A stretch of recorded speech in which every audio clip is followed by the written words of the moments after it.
রাসূলুল্লাহ সাল্লাল্লাহু আলাইহি ওয়াসাল্লাম চার জিনিসের ব্যাপারে গুরুত্ব সহকারে ইরশাদ ফরমাইয়াছেন যে এই চারটা জিনিস তোমরা রমজান মাসের মধ্যে আল্লাহর কাছে বেশি বেশি করিয়া চাও।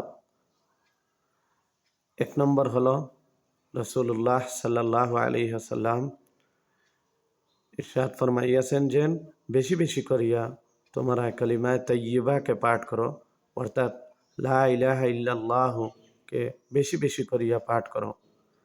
দ্বিতীয় হলো আল্লাহর কাছে বেশি বেশি করিয়া ইস্তেগফার করো, অর্থাৎ বেশি বেশি করিয়া ওই কলিমাটি পাঠ করো, আস্তাগফিরুল্লাহ আল্লাযী লা ইলাহা ইল্লা হুয়াল হাইয়ুল কাইয়্যুম ওয়া আতুবু ইলাইহি।